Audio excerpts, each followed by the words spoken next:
这2022年，一项研究发现，56%的美国人在银行的存款不足$1000，情况变得更糟，超过一半的人根本没有足够的钱来支付$1000的费用，他们不得不借钱。那很糟，这并不是因为你应该存钱，而是因为没有应急资金会让你处于弱势地位。如果有人撞到你的车怎么办？如果你断了几根骨头怎么办？我们无法控制的事情会迫使我们付出代价，这只是为什么您应该学习管理财务的例子。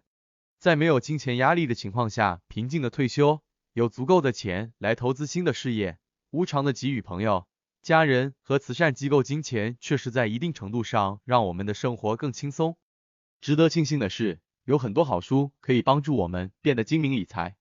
我们回顾和总结了迄今为止的1000多本书，我们认为最好的金融书籍归结为3件事。实用建议：金钱是有形的东西，因此无论作者给出的任何提示，都应该很容易立即为您实施。相关信息：根据您的情况和目标，您可能需要一本初学者的书，或一本更高级的书，鼓舞人心的故事。如果一本书很无聊，它就不会激励你采取行动。最简单的改变方法就是听一个好故事。基于这3个标准，我们选出了最好的金融书籍供您阅读。如果您想精通财务，更明智的消费和储蓄，并学会投资以建立自由，请考虑阅读这些书。富爸爸穷爸爸书评。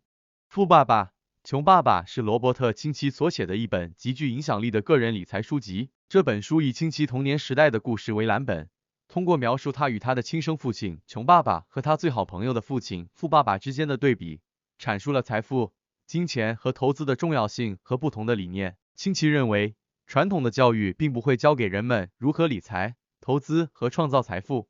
他强调了财务教育的重要性，并指出了许多传统的金钱观念和认识的错误之处。清崎认为，要想在财务上成功，人们需要了解资产和负债的区别，以及如何让资产为自己赚钱。在本书中，清崎介绍了一些关于投资和理财的重要概念，如被动收入、负债和资产、现金流等。同时，他还强调了富人和穷人之间的不同之处，如富人更注重资产的积累和被动收入的创造，而穷人则更注重收入的增加。在书的后半部分，清崎详细介绍了他的投资经验，并讲述了自己的故事，以鼓励读者学习和尝试投资。最后，他总结了书中所介绍的重要概念，并提出了许多实用的建议和指导，帮助人们实现财务自由。富爸爸穷爸爸的重点内容如下： 1. 资产和负债的区别。清崎指出，资产是为你赚钱的东西，如房产、股票等，而负债则是为别人赚钱的东西，如信用卡债务、房贷等。作者清崎提出了资产和负债的概念，并且强调了它们之间的区别。资产是指可以为你带来收入或增值的东西，比如房产、股票、基金、收租金的房屋，能够创造知识产权或特许经营权的商业企业等等。这些资产可以让你获得被动收入，而不需要你亲自去工作。此外，这些资产还有可能增值，因此在未来能够为你带来更多的财富。负债则是需要你付出费用或利息的东西，比如信用卡债务、房贷、车贷、学生贷款等等。这些负债需要你付出一定的费用或利息，因此它们并不能为你带来收入。相反，你必须为它们付出一定的费用和利息，以支付债务。在书中，清崎还进一步强调了资产和负债的不同之处对于人们的财务状况和财务自由的影响。他认为，如果一个人拥有的资产越多，那么他的财务状况就越好，因为这些资产可以为他带来更多的收入和增值。相反，如果一个人拥有的负债越多，那么他的财务状况就越糟糕，因为这些负债会让他不得不付出更多的费用和利息。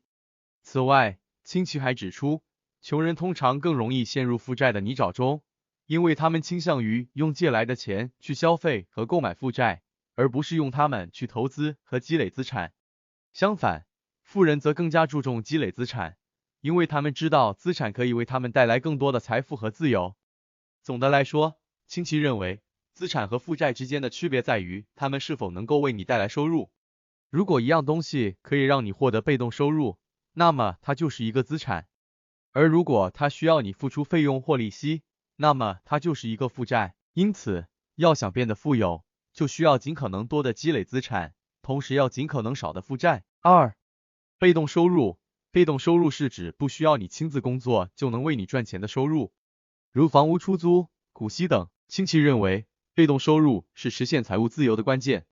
富爸爸认为，财务自由的核心在于建立一个稳定的被动收入来源。被动收入是指不需要你亲自工作就能为你赚钱的收入，比如房屋出租、股息、版税等。而穷爸爸则认为，要想变得富有，就需要通过自己的努力工作来赚钱。富爸爸鼓励人们积极寻找被动收入的机会，比如购买投资房产、投资股票等，从而让钱为自己工作。他认为，有了足够的被动收入，人们就可以摆脱对工资的依赖，不必为了生计而拼命工作。被动收入是一个非常重要的概念。亲戚指出，被动收入是指不需要你亲自工作就能为你赚钱的收入，如房屋出租、股息等。相比之下，如果你必须亲自工作才能获得收入，那么你的时间和精力就会受到限制，你的财务自由度就会受到限制。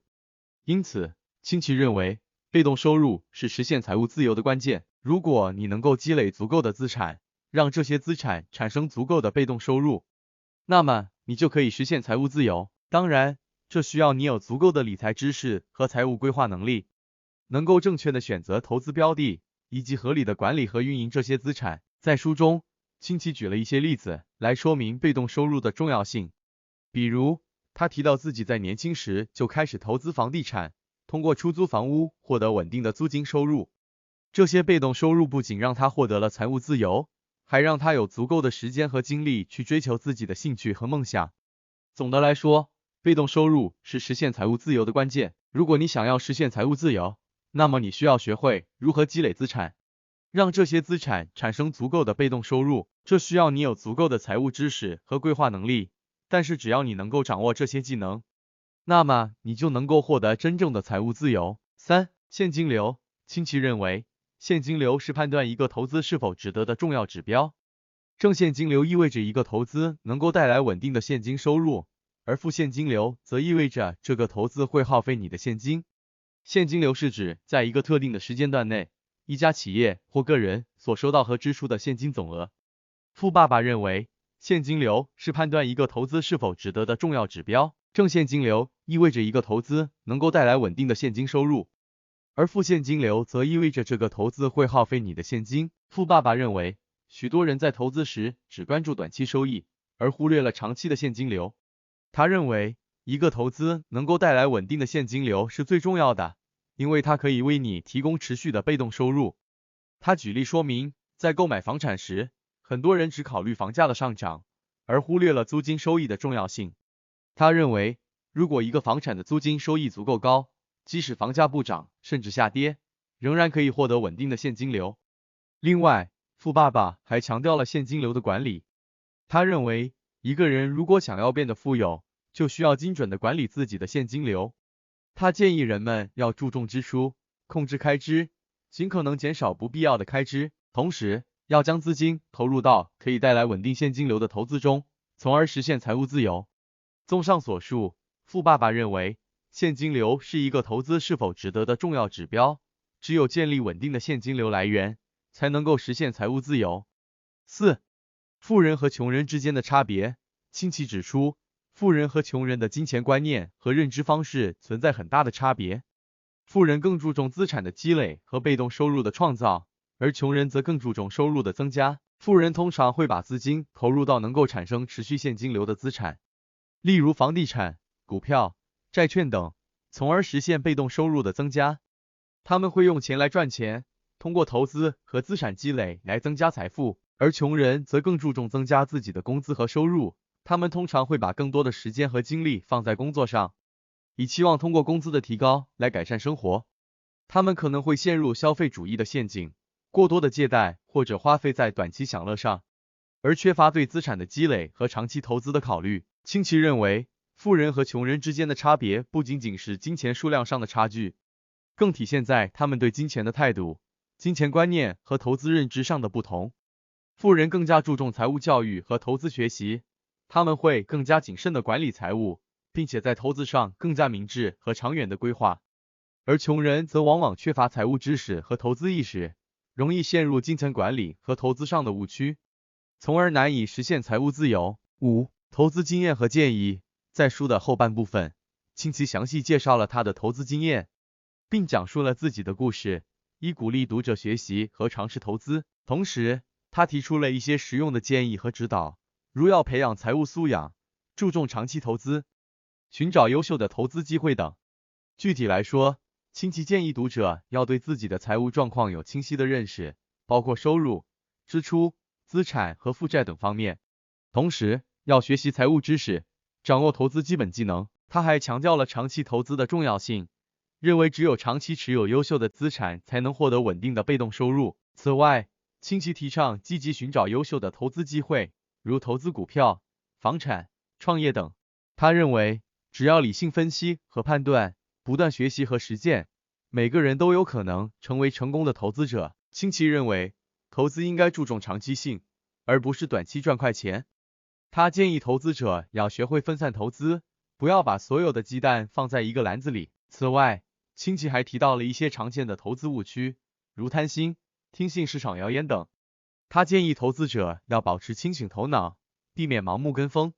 最后，他鼓励读者不要害怕失败，要勇于尝试和学习，因为投资是一门需要不断实践和学习的技能。这本书中还提到了其他一些重要的概念和原则。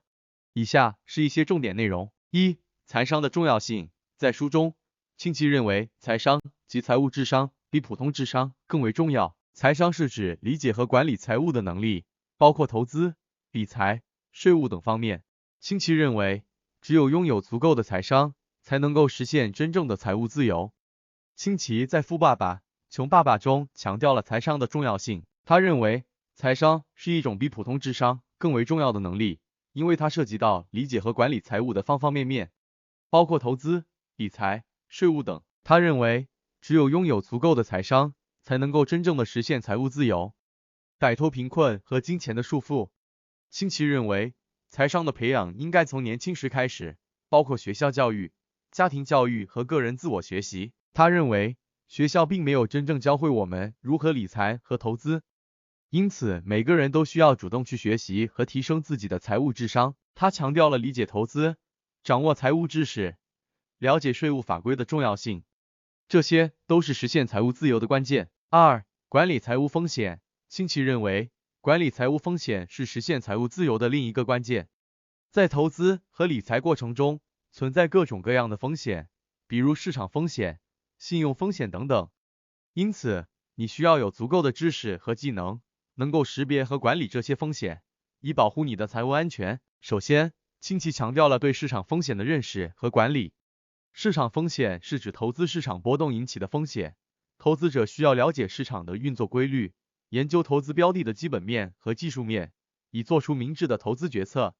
清崎认为，投资者应该采取多样化的投资策略，分散投资风险，避免过于集中在某一种资产或投资标的上。其次，清崎强调了对信用风险的管理。信用风险是指投资方或借款方无法按时履约或无法兑现承诺，导致投资或贷款本金和利息损失的风险。清崎建议投资者在进行投资或借款时，要仔细评估对方的信用状况，了解其还款能力和还款意愿，并采取措施降低信用风险，如选择信誉较好的合作伙伴或者购买信用保险等。此外，清崎还强调了对利率风险、通胀风险等的管理。他认为，投资者应该了解宏观经济的变化和对投资的影响，以及通货膨胀对投资产生的负面影响，采取相应的投资策略来应对这些风险。3、持续学习和进步。清崎认为，持续学习和进步是实现成功和财务自由的关键。在书中，他提到了自己不断学习和进步的经历，并强调了学习和实践的重要性。他认为，只有不断的学习和实践，才能够不断的进步和成长。清崎在书中强调了持续学习和进步的重要性，他认为这是实现成功和财务自由的关键。在一个快速变化和不断进化的经济环境中，人们需要不断更新自己的知识和技能，以适应这个环境。清崎认为，只有不断的学习和实践，才能够不断的进步和成长。在书中，清崎分享了自己的学习和实践经历，他说自己花费了大量的时间和精力去学习和研究投资和理财，这是他成功的重要原因之一。他鼓励读者要不断的学习和尝试，要积极寻找学习机会和资源，如书籍、课程、导师等等。他认为，学习并不仅仅是获取知识，更是提高自己的能力和技能，让自己更加优秀和成功。4. 财务自由的定义。在《富爸爸穷爸爸》中，清崎提出了财务自由的概念。他认为，财务自由是指不再需要为了赚钱而工作，而是可以选择自己喜欢的工作或者不工作。这个概念和传统的退休不同，因为传统的退休意味着放弃工作赚钱，而财务自由则是自由选择是否工作。书中，清崎提出了财务自由的概念。他认为财务自由是一种状态，指的是一个人不再需要为了赚钱而工作，而是可以自由选择是否工作，以及选择自己喜欢的工作或者不工作。这个概念和传统的退休有所不同。传统的退休通常是指在一定年龄或者特定条件下，放弃工作赚钱，过上不再需要工作的生活，而财务自由则更强调的是自由和选择的权利。财务自由的人可以根据自己的兴趣和喜好，自由选择是否继续工作，以及选择自己喜欢的工作内容和方式，而不是被迫工作仅仅为了赚钱维持生计。清崎认为，财务自由是每个人都应该追求的目标。通过不断的学习和实践，提高财商，管理财务风险，积累财富，人们可以实现财务自由，不再受制于金钱，有更多的自由和选择权利，能够过上更加自主和满足的生活。财务自由的定义因人而异，对于不同的人来说，财务自由可能意味着不再依赖工资收入，而是通过投资、passive income 或者创业等方式获得稳定的现金流。也可以是拥有足够的资金去实现自己的梦想和目标，比如旅行、做公益等，或者是能够过上舒适的生活，不再为金钱问题烦恼，而能够专注于自己的兴趣和事业。财务自由的具体定义因人而异，但核心的概念是不再被迫为了赚钱而工作，而是能够自由选择生活方式和职业，过上更加自主和满足的生活。5. 重视财务知识的教育。清崎在书中强调了财务知识的重要性，并认为这种知识应该在学校里得到更多的重视和教育。他认为，很多人之所以陷入财务困境，是因为他们没有得到足够的财务教育，不知道如何管理自己的钱财。因此，他呼吁学校应该把财务知识纳入课程，帮助学生学会理财和投资。清崎在书中强调了财务知识教育的重要性，尤其是在学校里。他认为，财务知识是每个人都需要掌握的基本技能之一，但很少有人在学校里学到它。他认为，学校应该把财务知识纳入课程，让学生了解如何管理自己的钱财，如何做出正确的投资决策，以及如何避免财务风险等等。此外，清崎还强调了家庭教育的重要性。他认为，家庭是孩子们最重要的教育场所之一，父母应该在家里教导孩子理财知识，让孩子们从小就懂得如何正确的处理自己的钱财。他认为，很多人陷入财务困境的原因之一，是因为他们缺乏足够的财务教育，不知道如何管理自己的钱财，导致做出不明智的财务决策。清崎认为，财务知识是一种重要的生活技能，应该像语言、数学和科学一样，被纳入学校的课程中进行教育。他认为，通过在学校教授财务知识，可以帮助学生建立正确的财务观念，提高他们的财商，从小就养成理性理财和投资的习惯，避免未来可能的财务困境。清崎强调，财务知识不仅仅包括基本的记账和预算技能，还应该包括更深入的投资、理财、风险管理等方面的知识。他认为，只有掌握了足够的财务知识，人们才能够做出明智的财务决策，规划自己的财务未来，实现财务自由。此外，清崎还呼吁家长在家庭中也要重视财务教育，教导孩子如何正确的管理金钱和理解财务概念。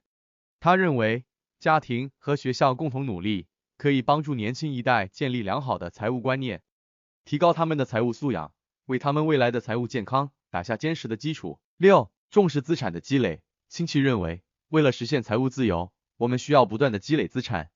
资产是指能够为我们带来收入的东西，比如房产、股票、基金等等。通过不断的积累资产，我们可以实现被动收入，从而摆脱每天必须工作赚钱的困境。清奇在书中提到，穷人更注重收入的增加，而富人更注重资产的积累和被动收入的创造。因此，积累资产是实现财务自由的关键。他认为，我们应该将钱投入到能够为我们带来收入的资产上，而不是只是花费在消费品上。此外，清奇还强调了资产的多样性。他认为，我们应该将投资分散到不同的领域和行业，以降低风险。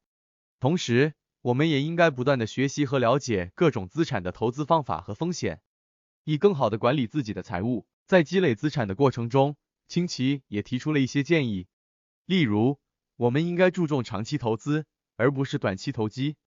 我们应该寻找有价值的资产，而不是盲目跟风。我们应该避免借贷和高风险的投资等等。总之，清奇认为，通过持续的学习和理性的投资，我们可以实现财务自由并获得更加丰富的人生。7. 消费和投资的区别。在书中，清奇强调了消费和投资的区别。他认为，消费是指花钱买一些能够消耗的物品，比如衣服、电器等等，而投资则是指花钱买一些能够产生收入的东西，比如房产、股票等等。因此，他建议我们在生活中要尽量控制自己的消费，而把更多的钱投入到能够带来被动收入的资产中去。清奇在《富爸爸穷爸爸》这本书中提出了很多重要的理财原则和概念，包括被动收入、财商、财务风险管理、持续学习和进步等等。这些原则和概念对于我们实现财务自由和成功都非常重要，因此我们应该认真学习和应用它们。如果你想要提高自己的财商，学会理财和投资，那么《富爸爸穷爸爸》绝对是值得一读的。这本书讲述了作者在2个父亲的影响下学会理财和投资的故事，同时提供了许多实用的建议和指导，帮助读者培养财务素养，管理财务风险，积累资产等等。此外，这本书也让读者重新审视了金钱和财富的含义，探讨了人们的消费观念和金钱观念，引导人们形成正确的财务思维。因此，无论你是想要成为一名投资者，还是想要改变自己的金钱观念，这本书都值得一读。